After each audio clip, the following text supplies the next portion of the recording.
Showtime. Let's get it.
Listening to the Sportz Nutz.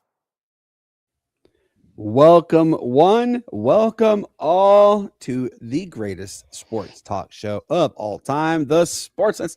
Y'all, look at this. We are literally 11 away from 200. Shane, can you believe we have made it that far, man? Oh man, pretty soon creeping up on there on that 250, same as America this year. So we're getting old now. Yeah, just a little bit old. Y'all, we have a great episode today. I can't wait for this. I'm actually really excited.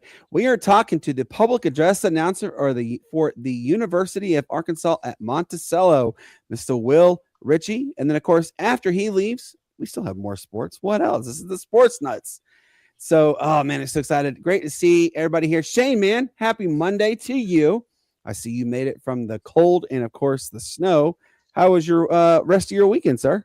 Oh man, it was good. Of course, with the snow and everything, kept us in the house. Got to watch plenty of sports this weekend to catch up on everything. Got caught up on a little bit of rest with the nap on Sunday afternoon. But other than that, man, it's been great and ready to get into the show. Excited to have Will on here and get into it. I know. I'm really excited. And yeah, we had a lot of snow here. We ended up having 8 inches of snow at our area. I think you guys had close to the same amount as well. I know parts of Raleigh got like forgotten about because for whatever reason, the dry air just perfectly lined up and they got like 2 inches of snow compared to the rest of North Carolina. Got like one part of North Carolina got like 28 inches of snow. Is insane. Oh my goodness, ladies and gentlemen, the man sitting right next to Shane Owen, Bryan Pettit. Did you survive the snow we got, Bryan? Yeah, I survived the snow, and I just want to tell Richard, Bryce Dickers, hello, and welcome into the show, man. So, no, I survived it. Work was crazy this day. But I'll tell you what, right here near my house, it's slick as all get out. Oh, yeah, so, I believe it. Yeah, all these trees that are overforming my place, it's kind of sketchy still. There's some still ice on the road, though. Yeah. So tomorrow, Pickens County is out, but I know that my wife has to go in 2-hour delay tomorrow. My man sitting next to me, though, well, technically over here, if you want to call it by his standard, Pensman, man, what's going on, man? Got to keep the standard how the standard is, and I'm doing good. Just tired. It's a lot of driving today, so got to keep that standard, Brandon. Yeah, the standard.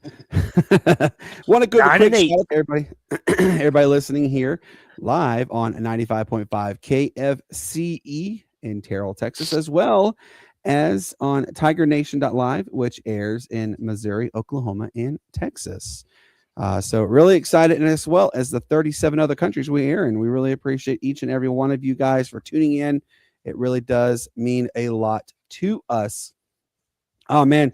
So like I said, guys, let's get him on here. Let's bring this gentleman. His name is Will Richey. He is the public address announcer for University of Arkansas at Monticello. Will, what's going on, man? What's going on, everybody? You made it. I see. You made it to this interesting weekend of weather. I don't know if you had it or so. So Shane lives in Brevard, North Carolina. I live in Easley, South Carolina. Bryan lives 10 minutes away from me, actually. So we the three of us Yeah. pounded with the snow. But now Pensman lives all the way up in Pennsylvania. So he's like, that's all you got. That's all you got. That's all you got. So he likes to heckle. Hey, listen, in Southeast Arkansas, we got something like 6.5 inches of just ice. It was freezing rain and sleet. And I'll be honest, there's patches in my backyard right now that are still built up, and you can't walk on it. It will not sink in at all. And it was a 60-degree day today.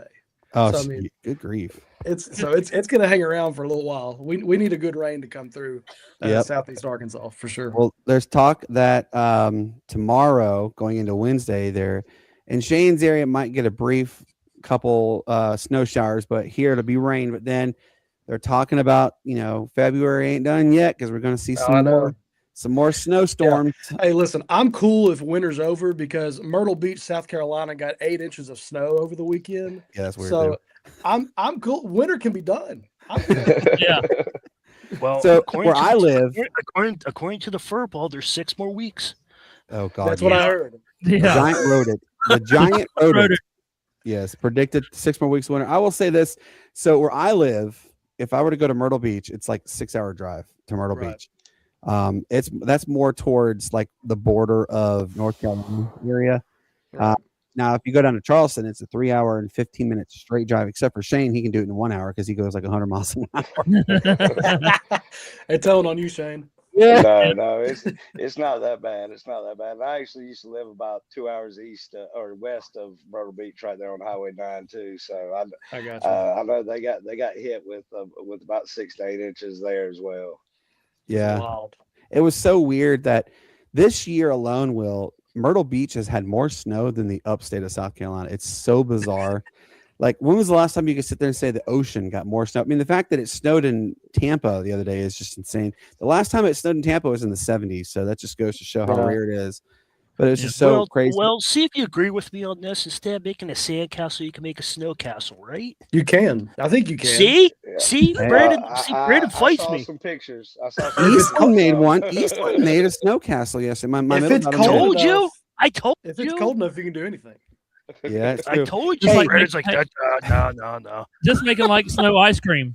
I did. Bryan been making that snow ice cream. Hey, real quick, I want to give a special shout out to our guy. Look, this gentleman right here, Mark Livingston, has actually just had a couple of interviews. He had an interview with our good friend Marcus McCallum, which he was recently on our show. But he has an interview tomorrow. Shane, you ready to hear this? He's going to interview with Maddie Hudak, the beat writer for SI.com, who covers Tulane University. So really excited that he's going to have the chance to talk to our girl Maddie. Man, he's going to have a lot of fun with her. So, Will, I want to say thank you so much for coming on. I'm really excited about this. Let's go right into it. Now, you guys actually play a school that is a very good family friend of mine. He coaches at Northeastern State. His name is Sam Fahoko for the football program.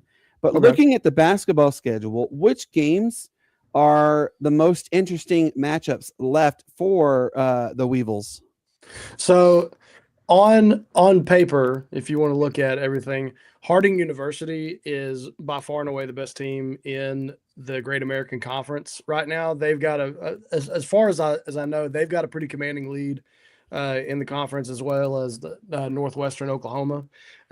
Those two teams have given the Weevils fits over the last couple times that they've played, and so it's been an interesting time looking at those things.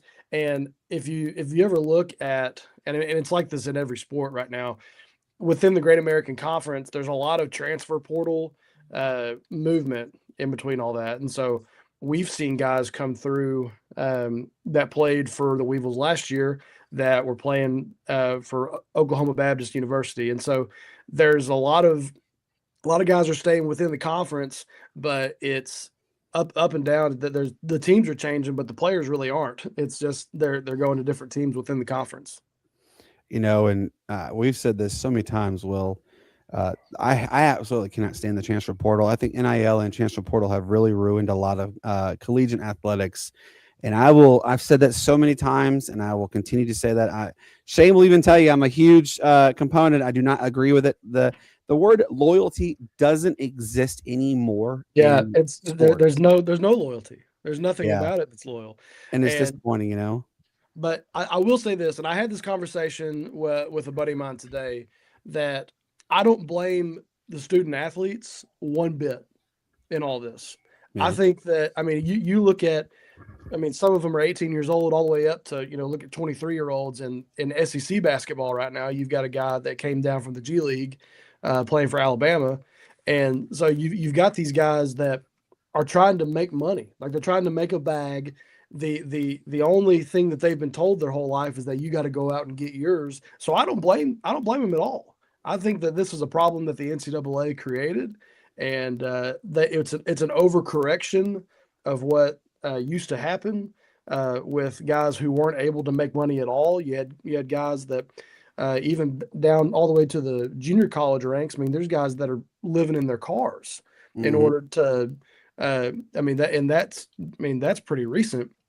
But if you have a way for guys to be able to make money,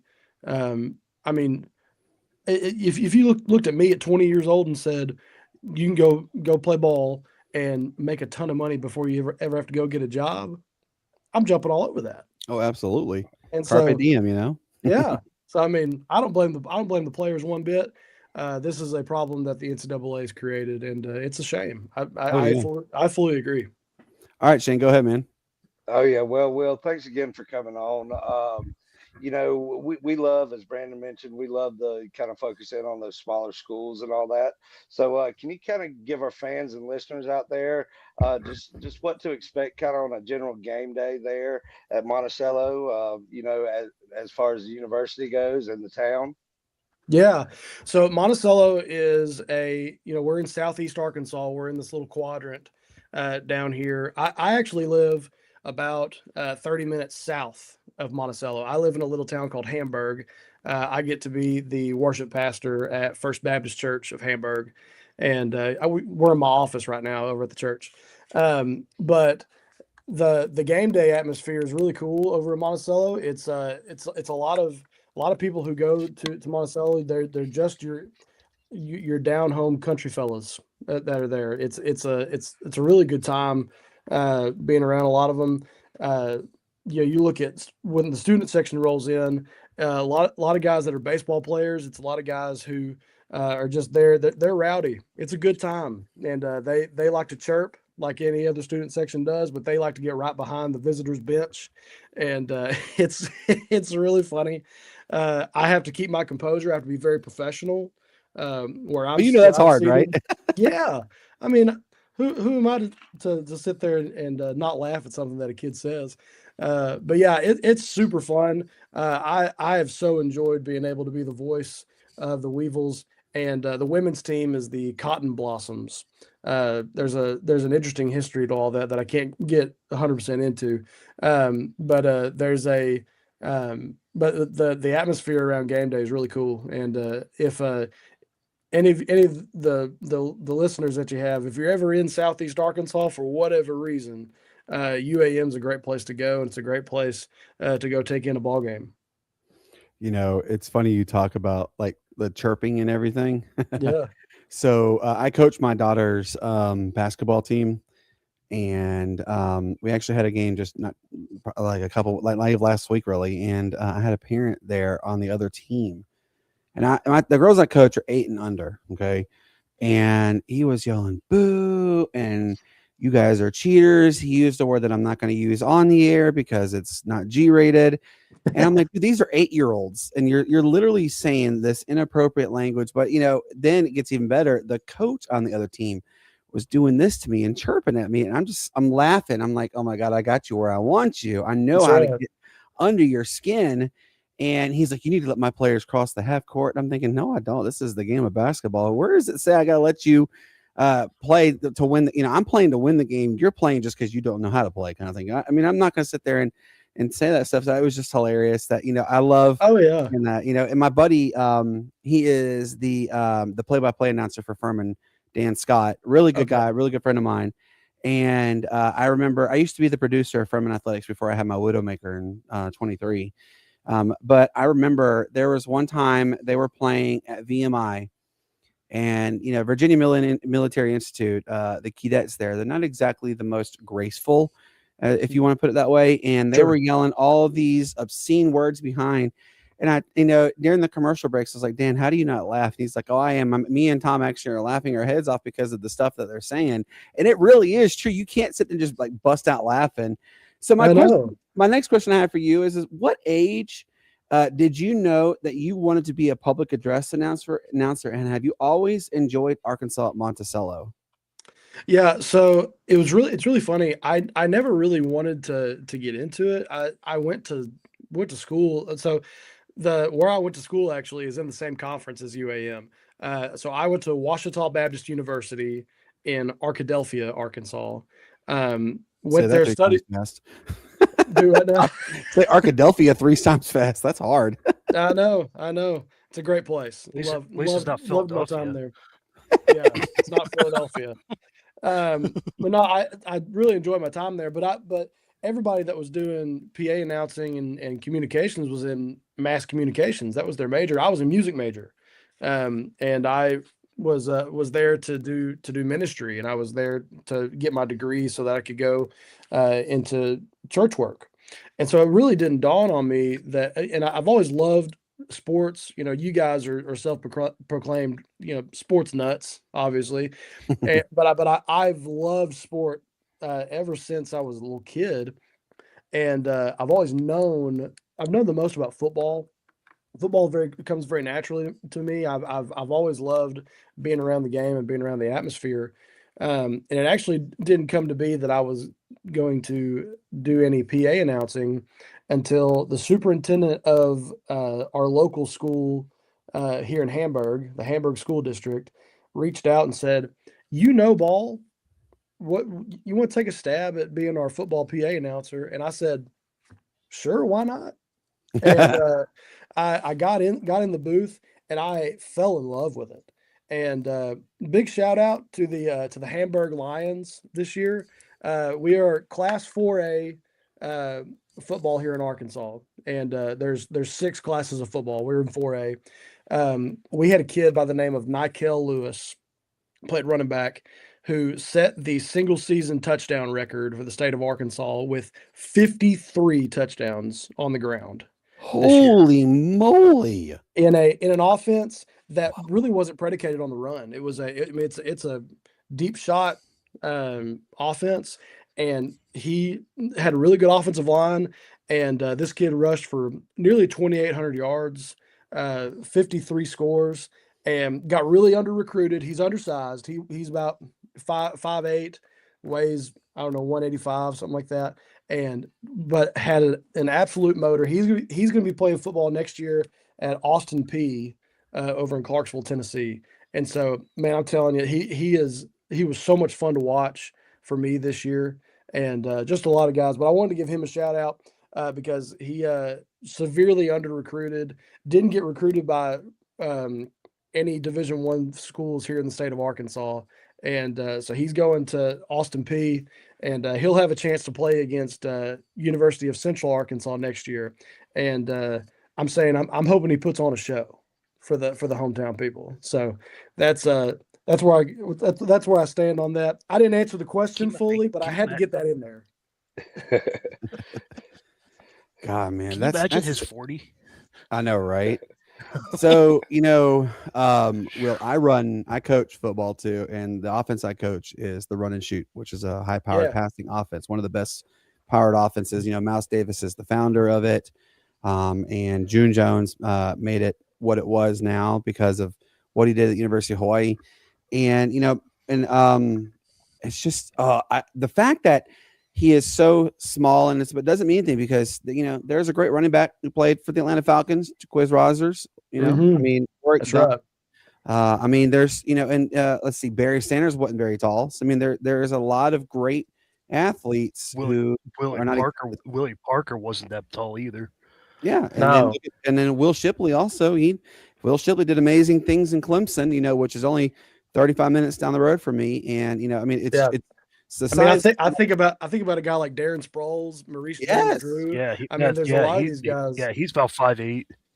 Yeah. So but yeah, not Kel Lewis. Y'all keep that name on your radar because absolutely. I'm going to. Shane, go ahead. He's a gamer. Oh yeah. Well. In doing some research for tonight's show, finding out a little bit about you, found your faith really drives you, and not to mention you're quite a decent gospel singer as well. But can you tell us how kind of faith has guided you along your journey in your career? Especially now since you're the unofficial chaplain for the football team there at Monticello. Yeah, so I'm the unofficial chaplain for the football team over at Hamburg. Hamburg. Okay, I'm sorry. Yeah, you're good. No worries. But no, faith is just an incredibly important thing to me. I'm a worship pastor, and I get to lead worship each and every week in front of our congregation here at First Baptist Hamburg. And man, from a young age, church was very important to me. Church was something that we, as a family, did, and I'm very thankful that my parents were so instrumental in that, in making sure that we were at church. But it comes with being in church, and being a church member is not the main goal in all of this. It's having that personal relationship with Jesus, and Jesus is the only way to experience true joy and true happiness in this life, because I'm telling you, there's so many things that can go wrong in life.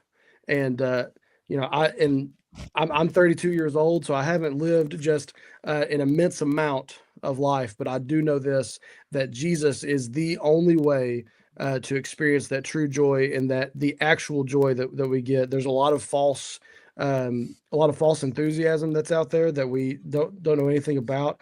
But I'm telling you, just from my own personal experience, Jesus has impacted my life so much. And I'm so incredibly grateful for the sacrifice that he made by dying on the cross for our sins. And I'll be forever grateful for that. And I'm so incredibly grateful that this world is not my final, my home. It's not my final place. I'm so happy that one of these days I'm going to be reunited with a lot of my loved ones in heaven. And man, that's something that I so look forward to, especially when I'm able to join together with our congregation here in Hamburg. Just getting to serve here at this church. I actually got to go and minister to one of our church members who had a family member in the hospital today.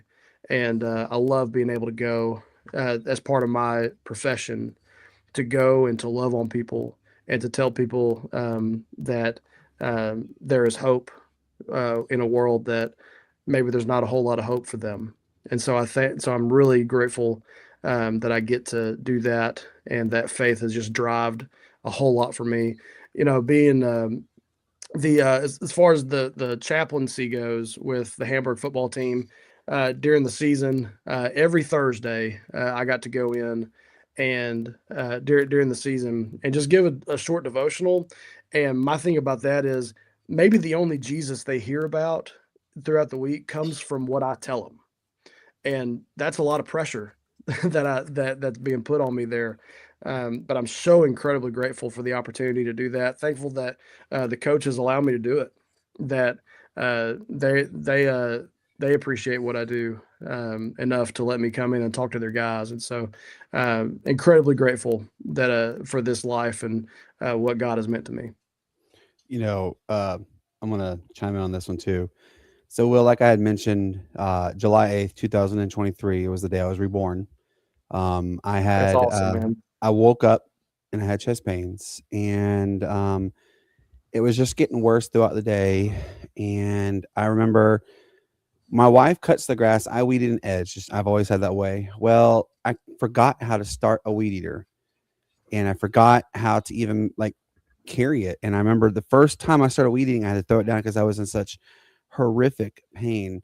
Well, wow. I mean, it's the face, the chest, the arms, the back, the legs, the feet, everything imaginable hurts so bad. And I'm going to tell you this little story, and I swear up and down, I know this is for a fact. So when I went to the hospital, it took them 25 minutes to get me there. And they said, had we sent you home when we were going to, you were going to be dead within an hour. And I was like, oh my God, that's a realization right there. Right. Well, the day July 10th came is the day I had quadruple bypass. And I'm an emotional wreck, Will. I mean, I'm crying uncontrollably, thinking I'm never going to see my kids.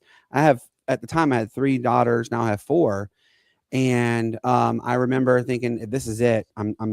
This is not what I wanted to do. And I don't want to die yet. I'm 39. And so the last thing I told my wife, I get emotional, I'm sorry. All good. The last thing I told my wife was, I said, if this is it, thank you for the amazing life you give me. And you're my soulmate and I love you. And we held each other for about 15 minutes. And I remember they wheeled me back and I told the nurse, I said, nurse, will you please pray with me? Because I'm really scared. And she said, again, I said, God, if you allow me to hear my wife and my kids' voices again, I will forever be in your debt and I will change my life for the righteous. I heard when I was having my bypass. Now, Will, this is how powerful I know I'm going to heaven, because I still smell my grandma and grandpa.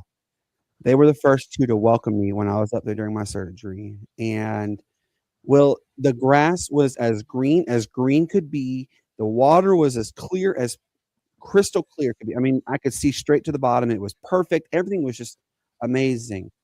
And my grandpa, I call him Papa, came to me, my Mima, my grandma, and my father-in-law, who died in 22, came, and they had the biggest smiles imaginable. Will, when they said, we love you, I promise you, it felt like I was there for, years. I was only there for 8 hours at most on our time. Yeah. And they said, well, it's time for you to go. I was like, I don't want to go because I will hurt. And I want to be with you. I love you. And they said, your time will eventually come, but right now you need to go back. You have a lot left to do. I can still smell even to this day, I can still smell my grandparents hugging. And it was just unbelievable. And then when it was like this big flash, it was a huge flash of light. And then I hear Cassie, my wife, go, hey, babe, I got something here. I cried on an instant. I was like, I hear my wife, I'm back. And we didn't know we were going to ever have kids again. And then we found out Christmas of 2023 that we were pregnant with our 4th.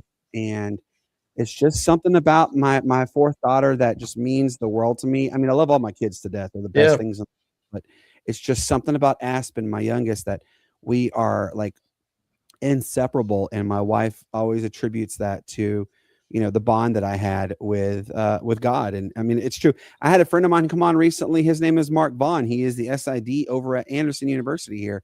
He fell off a 4-story building on his neck, survived. And he was completely cured. Well, he unfortunately just got diagnosed with kidney cancer, but he's almost completely cured of that. Wow. His power and his faith. It's just unbelievable, the amount of divine intervention on that one. And I absolutely commend you for what you're doing, man. It means the world to not only me, but to everybody who also is, they often question faith, of the why me, what about me kind of thing. And I say, why not you? God puts you in this there to have it's just for him, so you can learn. And God's there for all of us. And I absolutely, like I said, I commend you a million times over. Now, I do want to say this. I did notice that you guys, both men's and women's basketball, has not exactly been up to par, to say the least, this season. But what can you attribute to the lack of success? Is it just like 1 or 2 pieces maybe missing? What do you think? Yeah. Hey, thanks for sharing, brother. I appreciate your insight on that, man. I love your story. Love the testimony. That's awesome, man. And proud that you're still here, man. Thank you. Yeah. So the big thing about just the lack of success that's been going on in men's and women's basketball, a lot of it is recruiting. I mean, that's if you want to get down to the nitty gritty of it, it's recruiting. It's the fact that not a whole lot of people know where Monticello, Arkansas is. It's just this little community that nobody knows where it is, but I'm telling you, this place is awesome. I love being in, we call it SEARC, Southeast Arkansas. This whole area is it's a hidden gem. And the thing about it, whenever I talk to people about this area of Arkansas, the best thing about this place is also the worst thing about this place. And it's because there's not a whole lot to do.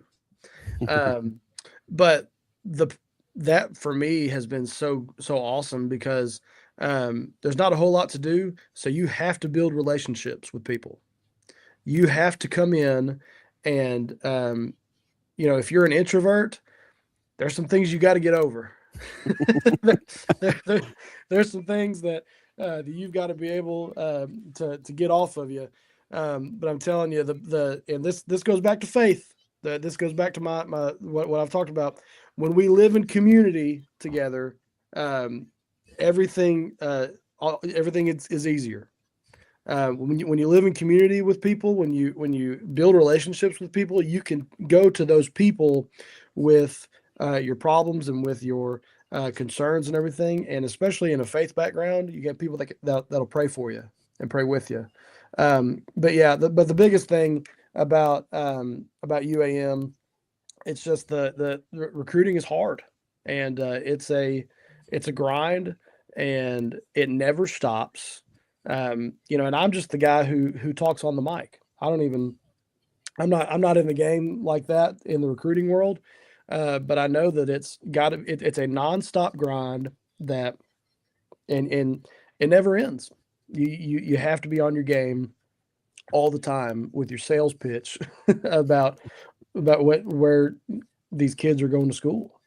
And that's been the biggest thing for UAM. And listen, basketball team has had a lot of success in the past. You look back 2017 and 2021, men's basketball team was top of the conference in GAC. And so it's been there's ebbs and flows like there is in anything, but it's been the past couple of years have been they've struggled a little bit, but I'm confident that they can get back to where they were, and excited to see the come up.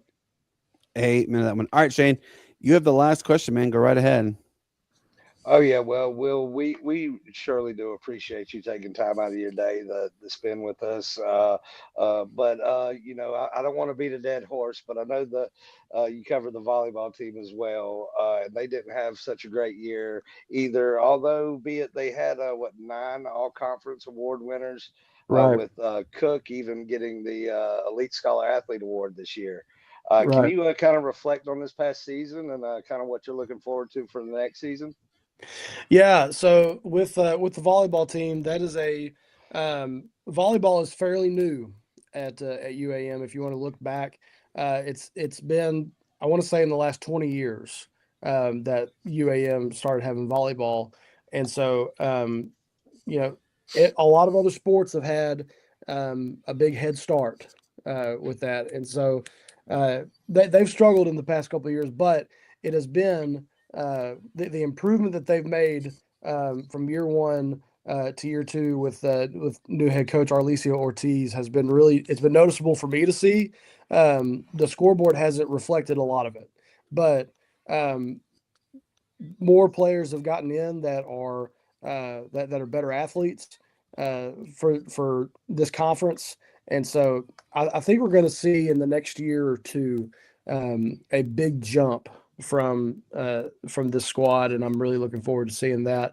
And plus, a lot of those girls that are on that volleyball team work at the scorers table with me during basketball season, and so they would be very mad at me if I said anything bad about them.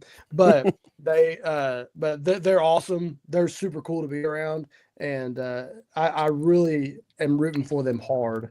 That this next year and the year after that there will be a lot of success coming for the UAM volleyball team. Amen to that one. Hey, Will, what I'll do tonight is I'm going to send you Mark Vollin's information. I would love for you to speak with him. Absolutely phenomenal. His story is just unbelievable. I mean, like I said, he fell off almost a 5-story building on his neck and survived. He's a true testament to divine intervention. Can you let everybody know where they can find you on social media? And also, when's the next game that you work?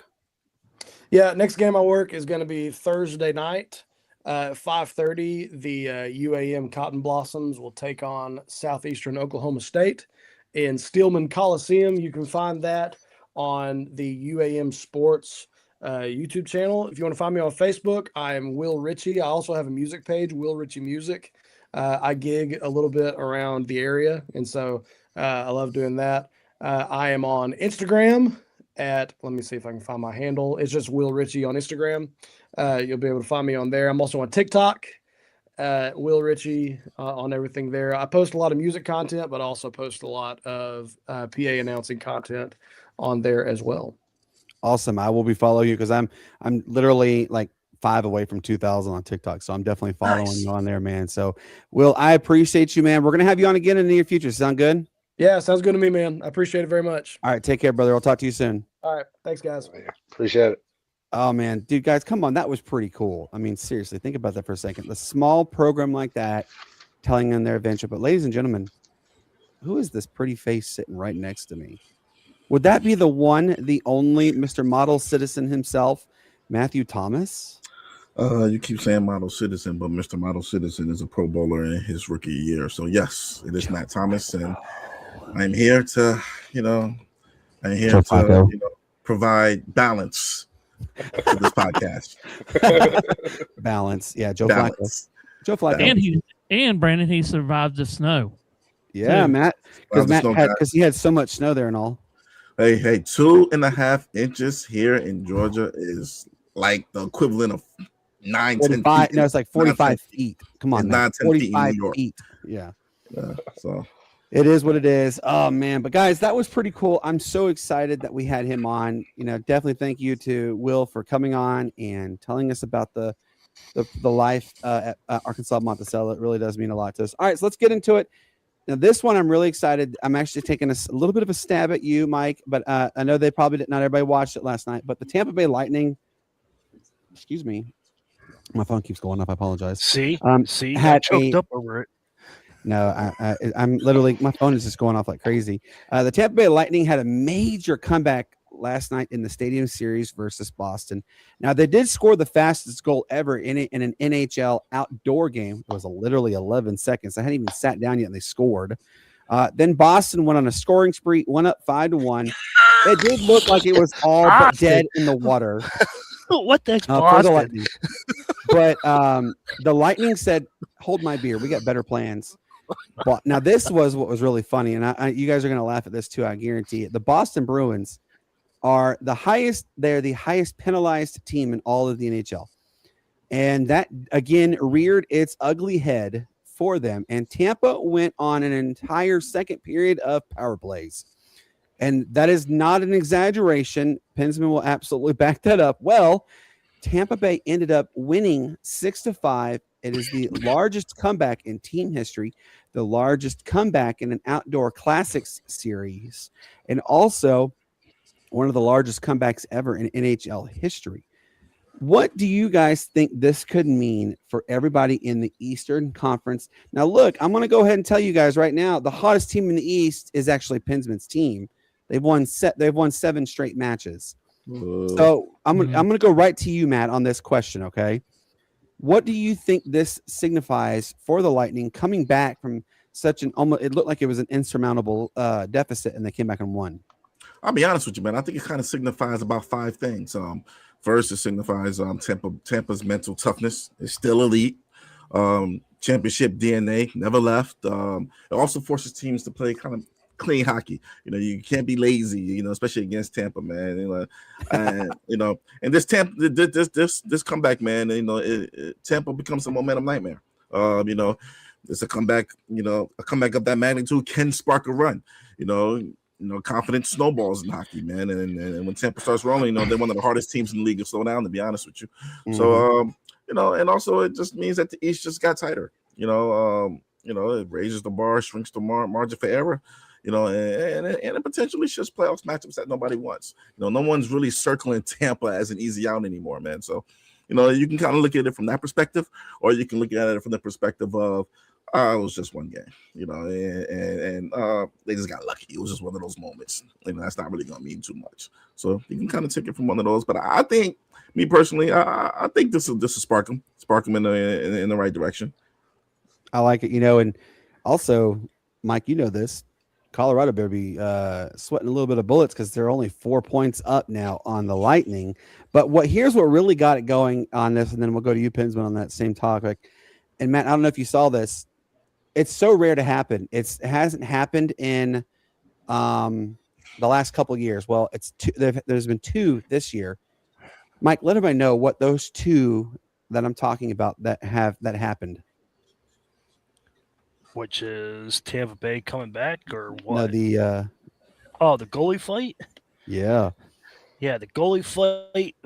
Ryan Swayman and Valesky, they went at it in the second period, and he's like, "Look out of the way." He went right to Valesky, Yeah. but Valesky and Andre them, Vasilevsky went right yeah, away. it wasn't really that much of a fight though. It was like But jab, it jab, and started that's the it. whole thing. Yeah, the referees just let it go. Yes. We haven't seen you don't see many goalie fights nowadays like you did in the 90s, but just let them go. Oh man, Matt, it was awesome to see. So this is also signifying that Vasi is a gentleman, as they say. He actually pointed to the goalie Swayman and said, "Take your stick off of your pads, and then we'll go at it." He took his stick off, and they went at it. And Swayman got like two jabs, and Vasi went 1, 2, 3, and then the fourth one hit him hard enough to make him fall. It was, and I was like, yeah. And of course, I'm on the phone with Mike at this. I'm like, get him, Vasi. That's what's up. And I mean, it literally, it electrified. And by the way, folks, this is what's really exciting also to know this. Nearly 70,000 people were at Raymond James Stadium last night, which, Matt, did you know that the last time it snowed in Tampa was 1976? It snowed this weekend in Tampa. They got a dusting. How crazy is that to sit there and say snow in Tampa? You sure? 1976 was the last time it snowed in Tampa. Yep, that's according to the Weather Channel. That's what they crazy. said. That's what they said last night too. Yeah, they said it was the most interesting moment, to say the least. But how crazy that it snowed in Tampa. It was so cold. You ready to hear this, y'all? Mike knows this, but it was so cold they had to heat the ice up because the ice, when it gets too cold, it cracks. And they actually had to heat the ice up, and it was constantly heating and cooling to prevent it from cracking. Matt, there was a hole like that. Yeah, they were about to say there was a hole like this big, and Nikita Kucherov was like pointing like, "Hey, you need to pause it." They didn't pause it, and until I think it was like just before it was the final TV break that came, and they filled it back up. So they did eventually fix it, but it's so crazy to see that kind of comeback. And I mean, I'm sorry, Shane, I got to take a stab at your Virginia Hurricanes because, yeah, I think you guys better start watching out. Tampa is gonna. I think Tampa's gonna run away with this East, man. I really feel like they're gonna run away with the East now. Well, you better watch your words because we got the same point total now at 74, and we're only one loss behind y'all. So, yeah, that's what's keeping y'all ahead right now. Hold on, you two. My question for you two is: how many games are remaining for you two? I think 22 games are left for. I think we have 22 games left. Because Shane I know that we're about to take a big break. Because Shane and I, I'm talking about at the end of the game. We have 2 games that are separated. Yeah. Yeah, but that points total, I got to catch up on that. Good job. 30. There are 30 games remaining left for Tampa Bay. There's 30. But it was good. It was, yeah. Did you hear that? Did you hear that? Did you hear that, Brandon? He said the point total. He said the point total. So proud of you. So proud of you. All right, let's go to the next one. Gus Malzone, y'all. He has announced his retirement after 35 years. And he's had some pretty amazing moments in his career. And he's also had some laughable moments. And I'm going to start with you, Shane. I want you to think back to one of the best moments you watched from him coaching. And do you think that he is Hall of Fame worthy? Oh, man. If you take out that those couple of years, what was that, at UCF? You take out those couple of years there, definitely Hall of Fame worthy, but kind of went downhill. But he's been extremely good in the media, breaking down games and stuff like that here lately. He's a great-minded coach. A lot of players, love playing for him. I think, for his passion and enjoyment of the game, a lot of players kind of looked up to that. Of course, you got to look at those Auburn teams that he had, coming through, and they were some great ones. And his offenses with who was the fullback tight end that they had? that he would slip out and do all kinds of crazy stuff with them. But I mean, I was just what kind of minded coach he was. So congratulations to him on a great career. I think it'd take a couple of years before that Hall of Fame mention kind of comes around, but he did have a great career overall. I agree 100%. Matt, what do you remember most about Gus Malzahn? I know you had to face him a couple times as Georgia Tech's team, but what do you remember most about Gus Malzahn that made you sit there and say, "This guy is something special"? Well, I mean, I want to say something that's made me say he's special. It's just the moments that he was involved in. We got the kick six. How can you forget the kick six? Hey, Nick, you got a second? I know, right?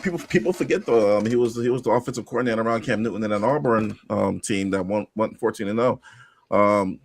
So also he was. I think he was like 3-6 or 2-5 against Nick Saban or something like that.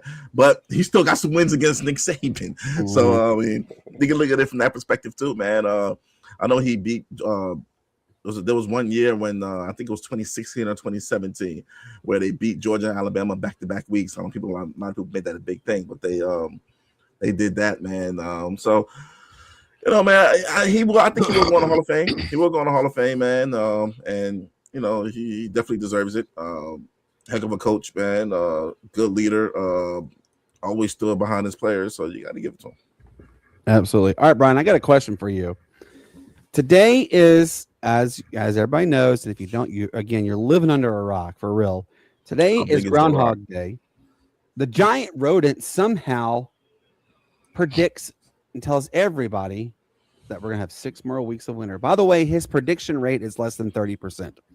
So yeah, let's go attribute to a giant rat and see what it calls. I mean, anybody can call it, but here's my question. It's not a rat. It is a rat. It's not a rat. I got a question for you, Bryan. Okay, starting off with you, and then then after you, it's gonna be Shane, then Matt, then Mike will finish it up. I want you guys to give me what holiday movie that's not a Christmas movie is one of the best movies for a random holiday. Don't give me National Lampoon's Christmas Vacation. I said no Christmas movies. Give me a good holiday movie that's not exactly designated for a major holiday. For a major holiday? Jeez. That's not one. That's not one? Mm-hmm. There's so many out there to choose from, I know. I'm trying to think. That's not a holiday. That's a good movie. Oh, that is a holiday. It's a holiday movie, but it's not for a signature holiday. Okay. Groundhog would be one, but it's Groundhog is one of them, I know. Yep. How about Matt's shoot. I know Home Alone is 2. That's Christmas. That's Christmas. Okay. I can't think of any more. All right, so Matt's biting the bullet. He unmuted his mic. All right, Mike. All right, Matt. So you heard him say Groundhog, but you can say Groundhog Day again. Go ahead. Oh, I'm not gonna say Groundhog Day. The Nightmare Before Christmas. I remember that movie. Yeah, that's not a Christmas movie. That's a Halloween. It's not a Christmas movie. It's a Nightmare Before Christmas. Yes, that's like a Halloween. I guess it's Halloween. But I remember. I don't know, man. That one's kind of tough, man, because most holiday movies, even Die Hard, was centered around Christmas, man. Die Hard is not a Christmas movie. Die Hard is a Christmas. Yes, Die Hard is a Christmas movie. Yes, it is. No, it's not. Yes, it is. No, it's not. Die Hard is a Christmas movie. Yes, it is. No, it's not. Yes, it is. That's a good one. one. You see Bruce Willis going around a Christmas tree, and there you go. Actually, yes, you see him going around a Christmas tree. You see him in was it Samuel L. Jackson, or you see it around a Christmas tree? Oh no, man. I mean, dude. I mean, what movies are there? I mean, that are it's all Christmas. Hocus Pocus is one of them. Yeah, but that's not. Yeah, Hocus Pocus. I remember that, but those are just witches with big noses. I mean, it's one of the most popular movies. It's the only popular movie in this subject because they're witches with big noses, and there's nothing else. All Shane has a rebuttal on that one. Shane, go ahead. Yeah. So I don't know if it was 4th of July or Memorial Day one, but Grown Ups. Yes. It was that's a pretty good one. Which one? And then Grown Ups. Grown Ups. Memorial Day. And then I guess honorable mention, because it's during that time frame, but it's really just one whole summer. But Train. Planes, Trains, and Automobiles. That one with John Candy. I remember that one. That's Thanksgiving movie. That was Thanksgiving movie. I'm so proud of you, Matt. Huh? I'm so proud of you. Man, that was Thanksgiving movie. I remember that. Oh. But yeah, definitely Grown Ups Memorial Day would be kind of the one that I get to most, not being around the Christmas holiday and a Halloween movie, because there's so many Halloween movies. There's so many Halloween movies out there. And like every horror movie. Yeah, that's true. I mean, there's a whole series called Halloween. Yeah, there really is, literally like 20 of them. I mean, heck, they're making another one. Even though they said it was done, they're making another one. I remember. What's another one? Does New Year's count? Yeah. Yeah. Okay. Well, then you got Cloverfield. You know, that was around. You know what, Matt? Cloverfield. Hey, it was. This conversation has gotten way out of rocker real quick. When Harry Met Sally. When Harry Met Sally was that was. What about Sleepless in Seattle? Nope. Sleepless in Seattle was a Valentine's Day movie. Yeah. But is Valentine's Day a major holiday? Yes. Oh crap! Valentine's Day is like, oh my gosh. You're fired. I will disagree with you on Malzone going to the Hall of Fame. This is what Mark Livingston said. Mark, we'd love to hear your reasons why that. Please let me know on your rebuttal. All right, let's go to the next topic. I want you guys to look at this, Matt. This is specifically for you. Why, man? Because it's your sport. All sports are my sport. No, it's not. What are your thoughts on the East and the West starters for the NBA All-Star? And before you even say it, Matt,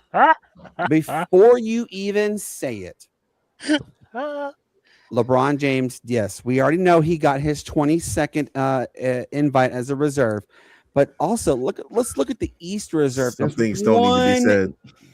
What is that one name that we're just sitting here looking at? He's a reserve. Norman Powell for the Atlanta. You know what? Shut up. For the Atlanta Hawks. Norman made it. Whoa. Okay, Norman. I'm proud of him. Jalen Johnson's on that list. Focus. Wow, y'all don't understand. Norman Powell, he's about 30, 31 or something like that. He's had his career is up and down. I mean, wow. What this is saying also, by the way, focus. You ready to hear this? Bryan and Shane, you ready to hear this? This is also just indicative that anybody can get into an all-star game from this point on. You can never sit there and say, well, even if you die, no matter how bad you suck, you are always going to be an all-star selection. And that is Matt's words, because remember, the model citizen from this point on will always be, no matter how bad he sucks, will be I'm talking two different sports here, man. What are you talking about? What sport are you talking about? Brandon, I have to disagree with you on that one. People just don't make the NBA All-Star team. There's so many snubs. You just said Norman Powell out of all. But Norman Powell's having a great season. He's having 24 games. He's having a great season. Now, if you go look at his statistics, he's only averaged like 10, 11, 12 points here or there. Around that age, he was like a bench guy. You know, he played with Kawhi and Paul George and James Harden when he had that Clippers team. He played for the Raptors when he won the championship. When behind people, he was always behind somebody. But the fact this is his first year starting in Miami and he made the All-Star team, I'm proud of that guy, man. Didn't Joe Flacco have an 18-year career before he got into an All-Star Joe selection? Flacco's got Super Bowls. He's got All Pros. He's got one. No, he doesn't have All Pros, but they were a run first team. Joe Flacco's whole it was the Ray Rice show. It was the Ray Rice show, and then play action to Jacoby. You see, he's sitting here ignoring me, y'all. Yeah, Remember, Matt said, and I quote, "Nat, no matter how bad you suck, you will always have the title of Pro Bowl or All-Star attached to your name, Mr. Model Citizen." So who are you talking about? No, Brandon. As long as you live on this earth. Yep. You know what? This is all I'm gonna do. This is all I'm gonna do right now. Yeah. Oh, jeez. That's it. That's it right now. Brandon, did you see that? Did you see who's not on the list? Something happened. Who's not on those? It's one of his boys. Bronny James. Yeah. I thought the chosen one was supposed to be on there. Well, look, guys, they're going to be one LeBron James per All-Star team, guys. So I mean, LeBron barely the world's not needs- enough. The son of the chosen one. The world cannot manifest enough swag to contain itself if there were two LeBron Jameses on an All-Star team. The world would The be son of the it'll be pure chosen one devastation didn't get everywhere. in. It'll be devastation everywhere. I mean, it's just. Hey, but if you go back and look at those rosters, how bad is the West going to dominate this game? like 345 to nothing. Rate I at this mean, rate. I it's- mean, you it's got Steph ridiculous. Curry, everybody on there. It's ridiculous. You got starters for. Look at the for starters and the reserves that are the could be on starters. the East. You got Kevin Reserves Durant as a on the West. reserve. You got Chet Holmgren as a reserve. You got LeBron James. Chet's as a having a good reserve. year. Chet's having a good year. job. I mean, Ant-Man. there weren't really too many snubs this year. I'm looking up snubs right now, see who really got snubbed. I'm not seeing too many snubs. Yeah, everybody who made it deserved it. Everybody who made the All-Star team deserved it this year. I can go to each player and tell you why they deserved it. I'm not gonna do that. That'd be too Exactly. much time. I'll tell you why. I'll tell you why each player deserved it. I'll tell you what the average in, what except kind of for season they're Bronny. having. Except for Bronny. Well, Bronny's not on there, guys. So there's no. All right.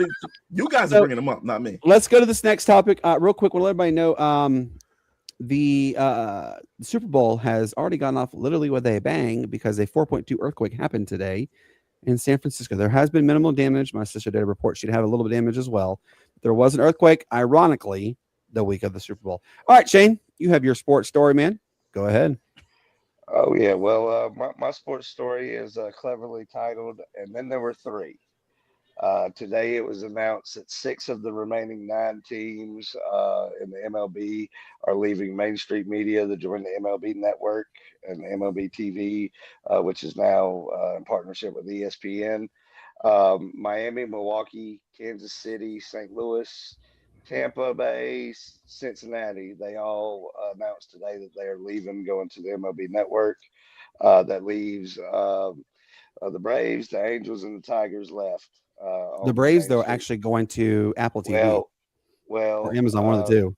It's not necessarily set in stone yet, but LA and Detroit have already made their voices heard that they're going to leave as well. The Braves did come out today saying that in the next couple of weeks they'll be announcing a new era of Braves broadcasting there in Atlanta. So I do know that, like you mentioned, Amazon's been in talk with them pretty good. But this was kind of a deal that Main Street Media, they came out of bankruptcy, a 22-month bankruptcy court deal that came out and was all set and good until January the 2nd, about a month ago. A deal went through with Dyson or however you want to pronounce it, media, and so now they've missed some payments, and that's why everybody's kind of jumping ship. So it'd be interesting to see where everybody lands.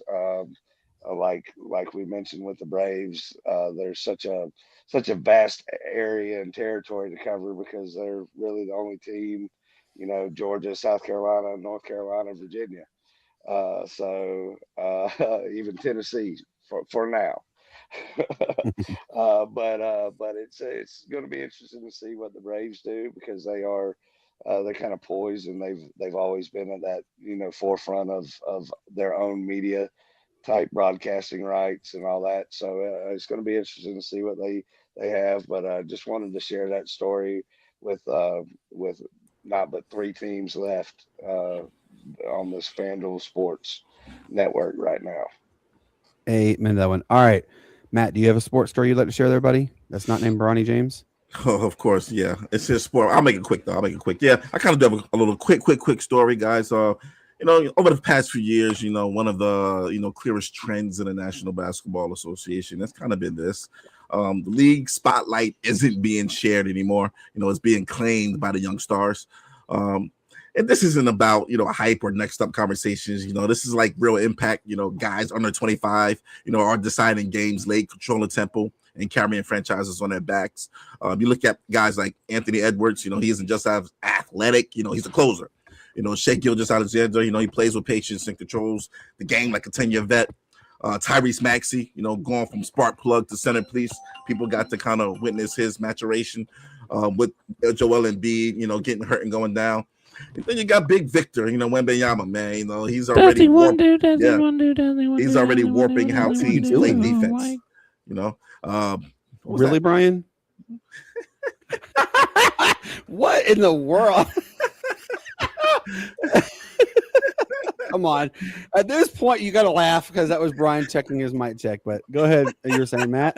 So, man, you got Victor Wembanyama out here, man, making the game look just comical, man. So, it's not just the skill. It's the responsibility that these younger players are having now. Usually you see players grow into it. By the time they're 27, 28, they're ready to kind of take over the league. But these players here, they're getting there at a young age. This is why, all-star debates kind of feel louder this year. The league is deeper, younger, faster than it's ever been. And there simply aren't enough spots for everyone who deserves recognition. So, man, I think now you see kind of LeBron fading out. You see Kevin Durant kind of fading out a little bit.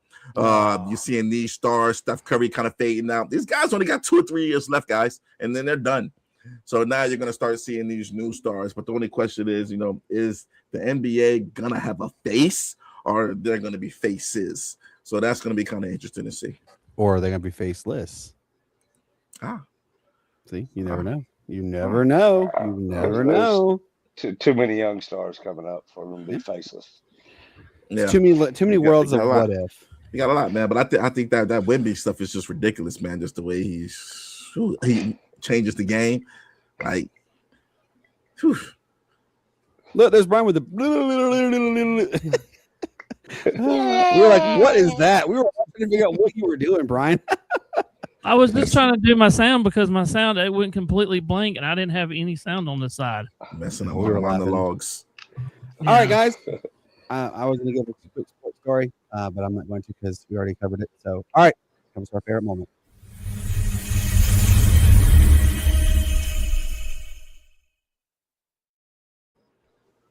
Yes, it is the honorable mention. We give you like 1 or 2, 3, maybe stories that mainstream media doesn't always focus in on enough. My first honorable mention is going to be shout out to Andre Vasilevsky. Until this season, we hadn't had a goalie to goalie fight in years. People attest that too. We had 2 this season, though. 2.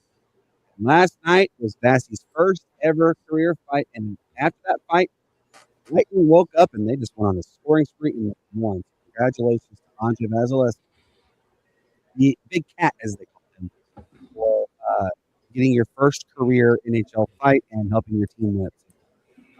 First honorable mention. Who? Shane, go ahead. Oh, I'm sorry. I couldn't hear you. Yeah, Brandon, your mic was going in and out. Your mic was going out, Brandon. Yeah. You're typing.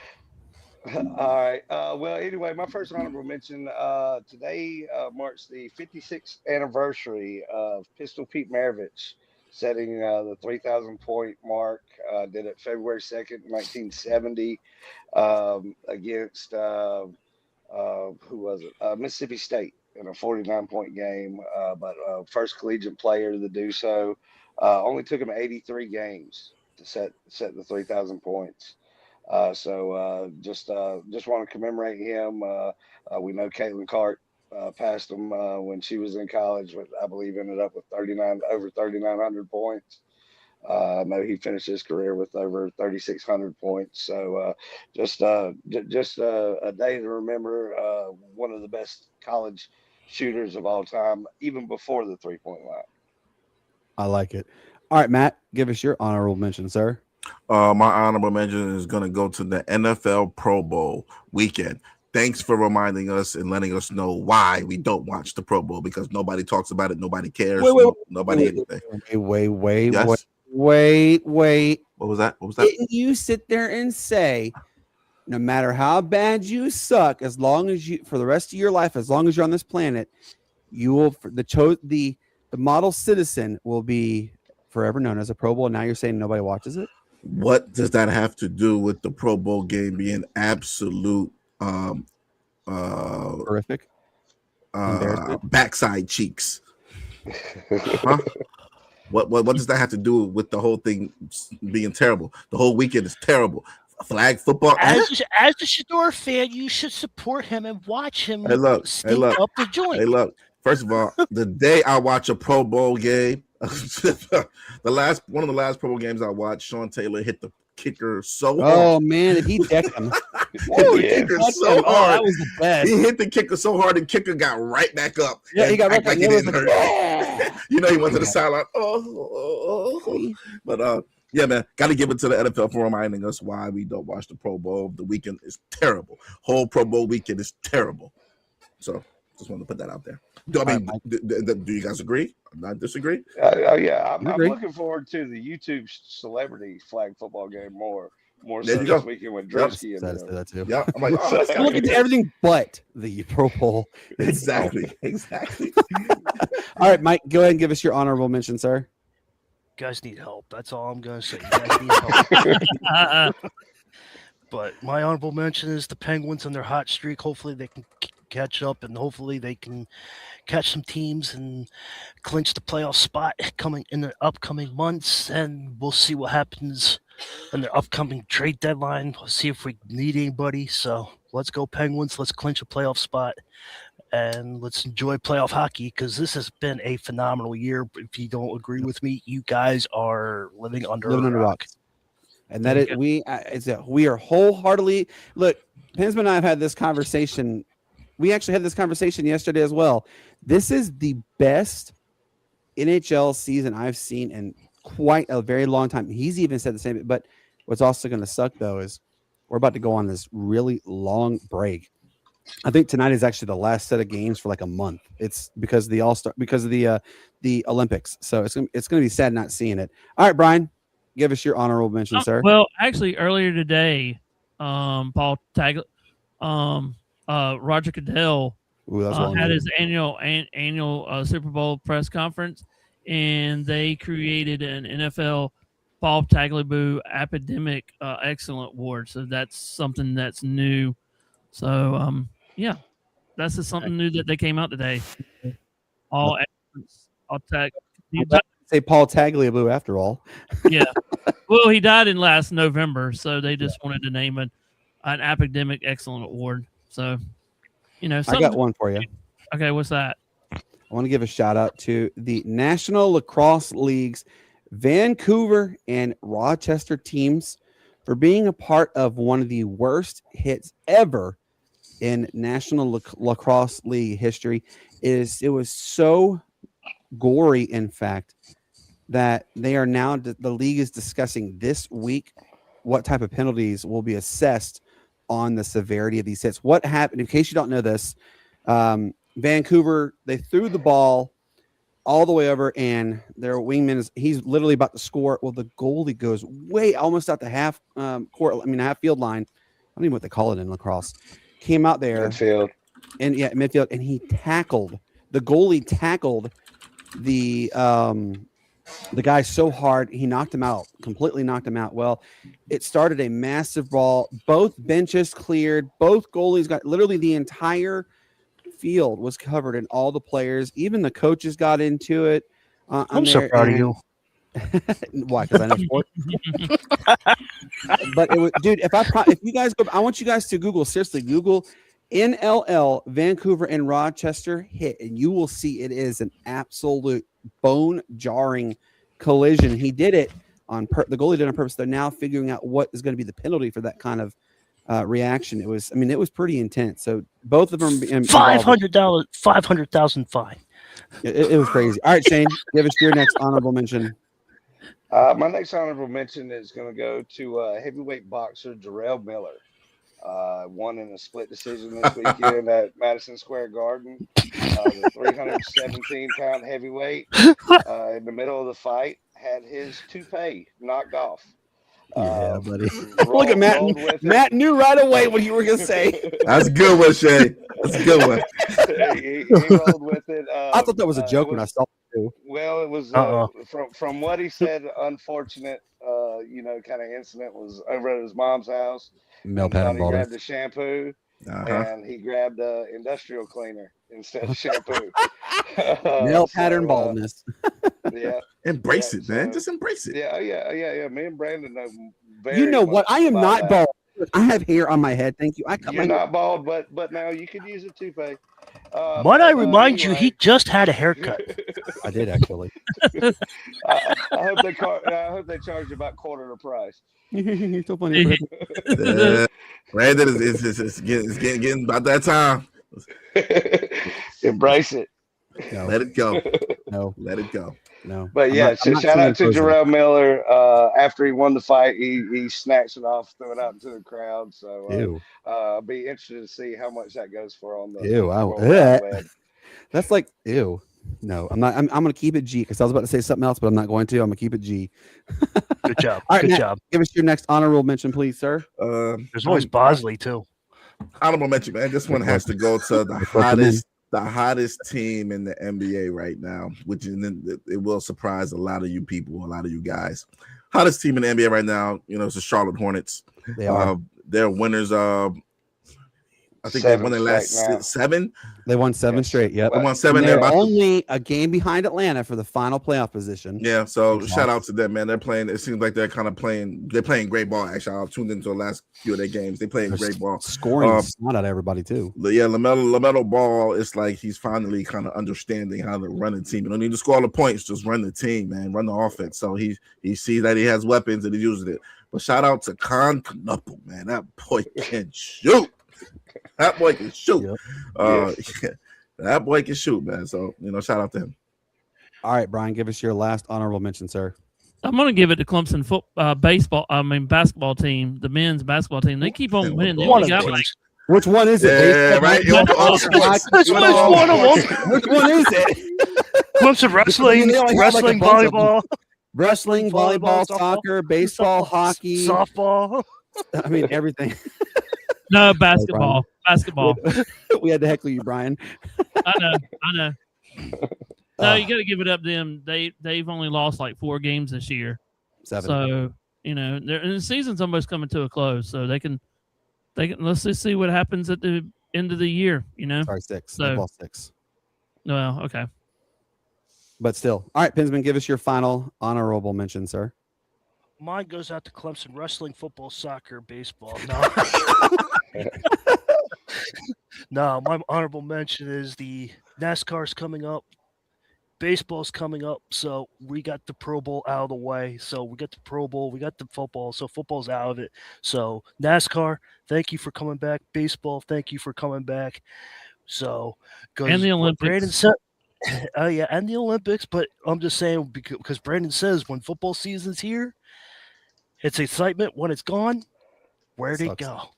It sucks. It's sad. It really is sad.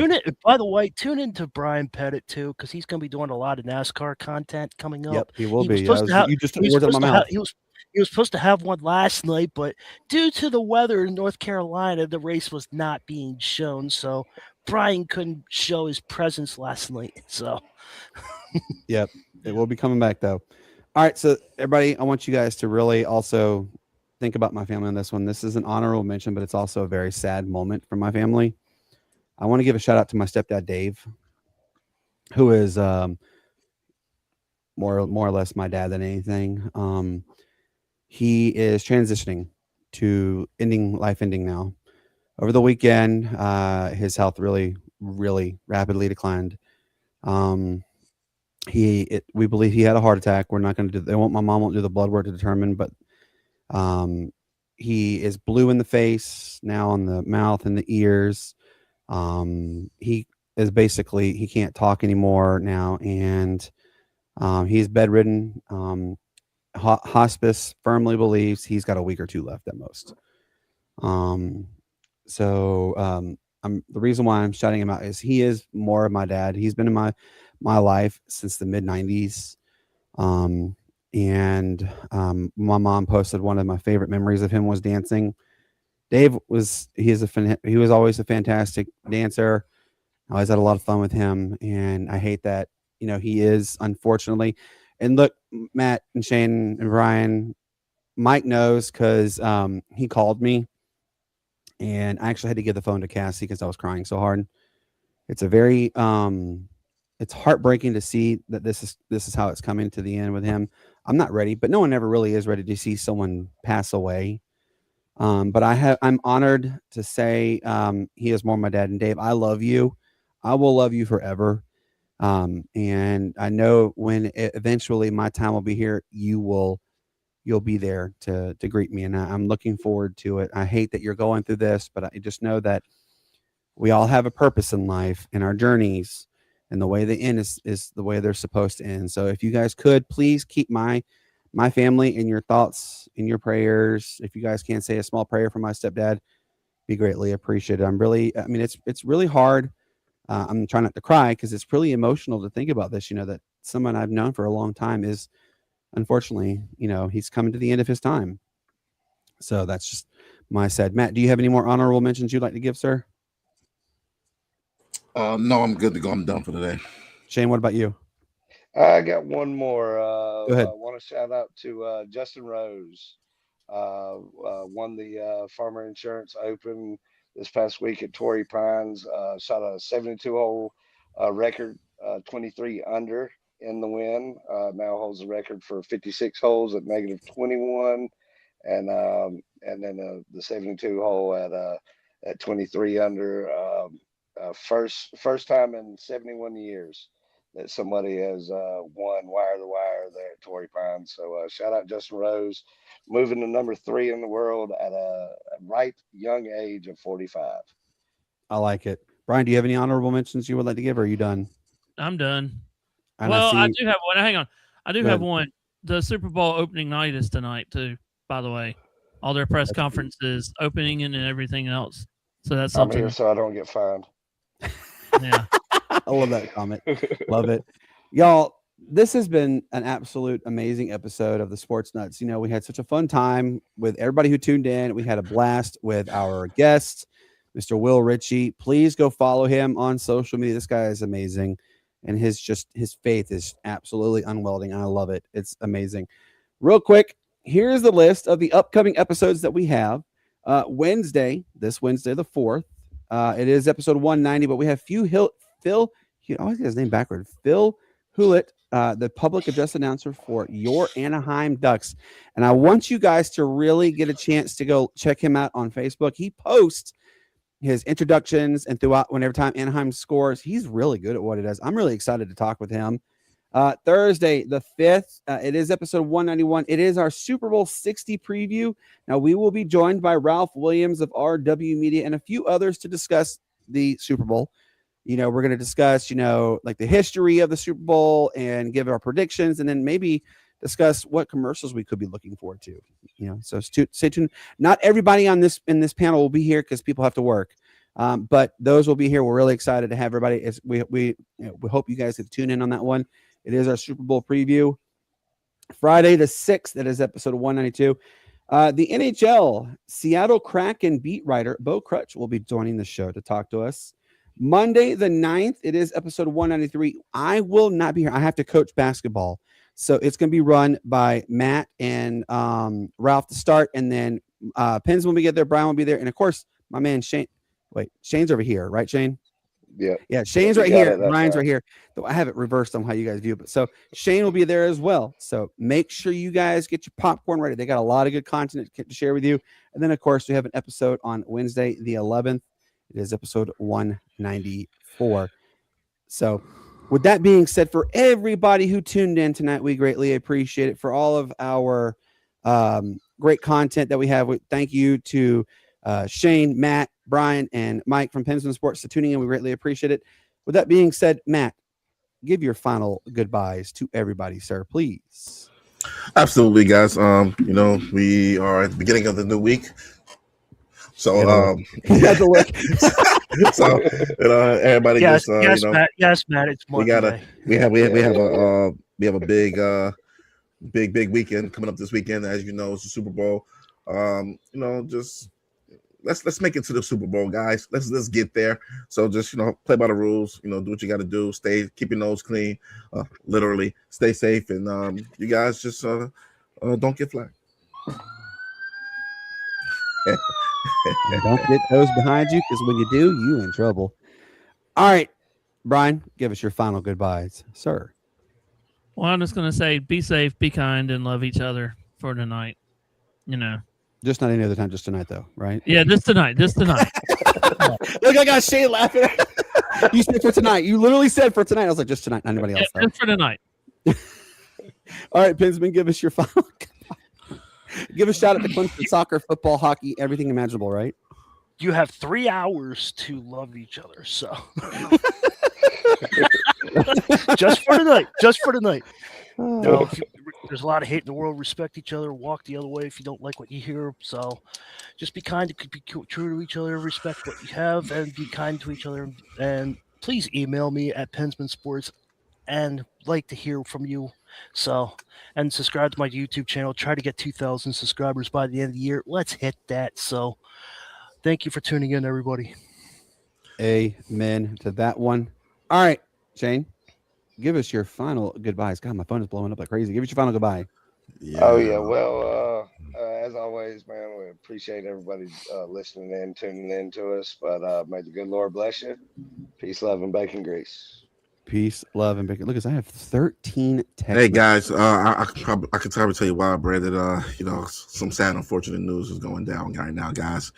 It seems that LeBron James and the Los Angeles Lakers are ready to move on from each other, according to Jake L. Fisher. Are you that behind? Sham, what is his name? Sham. Are whatever? You that behind? No, I've seen it too. No. There was actually a story that came out today. Sham, what is his name? Sham. How do you say his last name, Matt? Sham. Yeah, something like. He even said the same thing. He said that the Lakers and Cavs have been having a lot more conversations in the last 24 hours than they've had in the last 3 years combined. So LeBron's going to go in the dark room. You saw what happened when Bryan came out on that field in Cleveland, man. Dropped a quick 8 points, man. Guy that had the dunk, whole crowd. Brian, we want Bronny. Hey, man, come home. LeBron has to go to the dark room and make a decision. So this is what I was trying to say on my phone. Look at that. You see, I have 14 text messages have been going off. My phone is constantly going off. 14. There's another one just coming in. No, it's from our guys, Brandon and Michael. Michael and Deuce. You know what? No one's asking you. I said 72. I got to go through 72 messages when I get on here. Plus, that's blurry, so we couldn't really see it. Sorry about that, guys. Yeah, gotta fix that pixel. Yeah, it's crazy, man. You spend all this money on these webcams, and these webcams don't even webcam good enough. So, by the way, this is our new phone cases. Matt, I have ordered yours. It will be here, but yes, that is a phone case, and it says live on Monday, Wednesday, and Friday. So, if you would like yours, let us know. We will send you another message. We will let you know how much they cost. We getting phone cases now. We got phone cases. Yeah, you told me you. Oh my goodness. And this is when I tell you about age is catching up. This is you. Guys, as I always tell you, peace up, A-Town down. Why it's the greatest sports city there ever was. You guys have a fantastic evening. We will see you, of course. Today's Monday? Wednesday. I think so. Matt, is today Monday? It is, guys. It is. Okay. Just want to make sure. With that being said, guys, enjoy your evening. Enjoy your Tuesday. We will see you Wednesday. 7:30 Eastern. Until then, have a good night and enjoy this outro. I know it's an old one, but it's a good one. Also, don't let the door hit you with a good Lord split you. Or let the door hit you with the good Lord, wherever you want to choose.